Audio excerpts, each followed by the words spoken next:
So Barcelona is going to be facing Monaco in the Champions League for their debut. And let me tell you, I'm a little worried because of what has been going on in the past few weeks. We have seen Ansu Fati get injured, Fermin Lopez get injured, Gavi, Frankie, Olmo, Araujo, Christensen all get injured within a span of 2 to 3 months. Barcelona really is one of the most unluckiest teams in the world, and I feel bad for Hansi Flick because I know that he has certain plans. I know that he was studying this team with Olmo, Frankie, Gavi, Fermin, but many of these players are not available, which means that he can't really truly implement his plans. And I'm like, bro, like it's frustrating because yeah, like there are other teams out there in Europe that do go through injury crisis, but we go through this every season. Like, when is it gonna stop? When is Barcelona going to achieve normality in terms of fitness? And so in terms of I would say the expected returns for many of these players, it's going to look like this. Ansu Fati will be available against Monaco. It has recently been reported that Ansu Fati is in the squad list, so that's good news, but we don't know if he's going to be starting or even playing in the first place. We have Fermin Lopez, who has had a relapse. He's currently expected to be out for another 3 weeks. Fermin Lopez was supposed to be with us next week, but unfortunately he injured his other leg. And I'm like, bro, like if only you just did not go to the Olympics. I know that,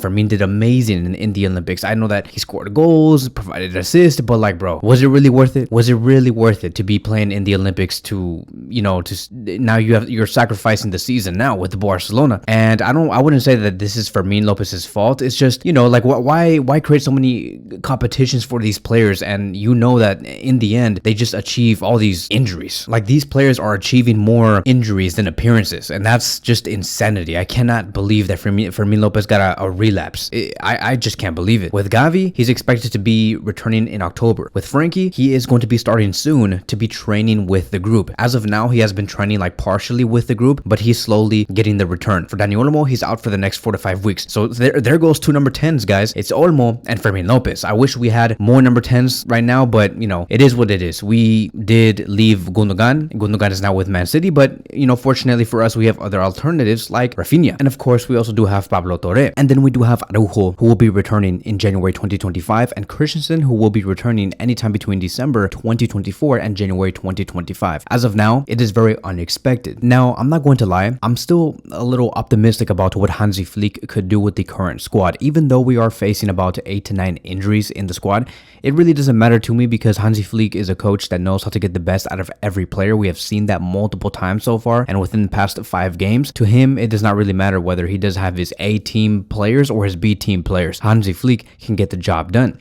Also, with what he did say during the press conference gave me a lot of optimism about how Barcelona will, achieve everything this season. And he stated this: I think we can win the Champions League. Big clubs like Barcelona want to win titles, and the Champions League is the best competition in the world. We play at a very good level, and we have to be ready to play against the best, which I think is very true. I think that when you speak about a team like Barcelona, knowing our academy players, knowing our philosophy, when we do implement those 2 things correctly, Barcelona usually end up being, at the very least, competitive. Flick also wanted to explain what has been going on with the injury situation, right? And this is what he stated: in recent weeks, we have been gradually working with the players. They have been improving from their injuries. Ansu Fati has been able to train well, and we are very happy to be able to count on him because it gives us other possibilities. We have spoken about Dani Olmo. Gavi is also training little by little. In both positions, we have to be very careful. As for Fermin Lopez, it is a shame because I feel a bit responsible. Nobody wanted to leave him in the under 21, and I spoke to him, so I feel a bit responsible.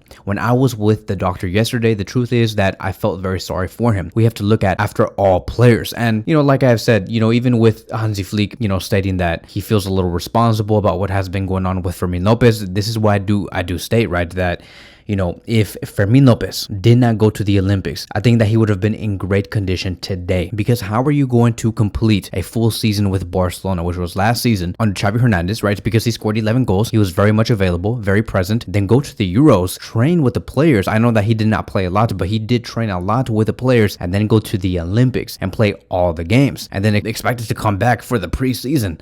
It is insanity, and that is why Fermin Lopez is in the state that he is in. I don't know why Barcelona Barcelona have not learned, right? Because we have done this with Pedri, we have done this with other players, maybe even we can say Gavi, even Frankie de Jong, because he got injured during the Netherlands training sessions or something like that. And, you know, Barcelona have to be much more demanding. And I feel like Hansi Flick is going to learn from this. He's going to say, you know what, when I feel like one of my players should not be playing in a specific tournament, a tournament that usually everybody forgets about, which is the Olympics, I'm going to tell that player to just stay at Barcelona and not go out there and play other ridiculous games. I believe Hansi Flick will take that type of approach moving forward. It was just one small mistake on his part because he did say, right, that, you know, I let him leave to the under 21 and I should have told him to not go. But, you know, it is what it is. He's a brand new coach and he'll learn from this. Then Flick spoke about Fati and whether we could see Fati in the game against Monaco. And so this is what he stated. The thing is, I don't know. He's ready to play. And when he's ready to play fully, he'll be able to play 45 minutes.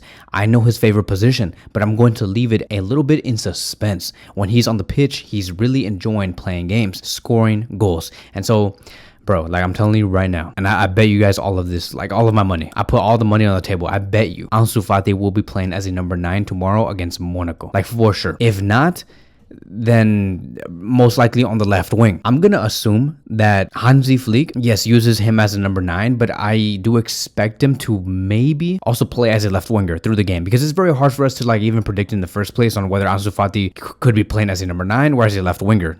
If Hansi Flick is saying I don't know, or like I'm gonna leave it in suspense, then I don't know, right? But I would like to see him as a number 9. For now, I'm gonna assume that if Ansu Fati were to play tomorrow against Monaco, I'm gonna put a safe bet and just say, you know what, screw it. I'm just gonna say, you know, Ansu Fati will be playing as a left winger with Rafinha as the number 10 and Lamine Yamal as the right winger with Lewandowski up top. That would be my definitive attacking 4 against Monaco. I know that many might say, but Kevin, come on, Ansu Fati cannot be starting. It's gonna be Ferran Torres. Like, okay, fine. If it's Ferran Torres, just so you know, nothing's gonna happen on the left wing. Nothing, because we have already tried that type of formation with Ferran Torres on the left wing position with Rafinha or Dani Olmo in the central attacking midfield position with Lamine Yamal on the right wing. We have already tried that. I don't know if you guys remember. Ferran Torres was the main starter for like a good 2 to 3 games playing on the left wing and nothing happened on the left. Freaking nothing. So if Barcelona wants something to happen against Monaco on the left wing position, you put Ansu Fati, right? If Ansu Fati is clear, if you got the green light, have him play the first 45 minutes. Why not? Why not do that? It wouldn't hurt, right? Because usually Barcelona's goal and what Hansi Flick likes to do is put the games away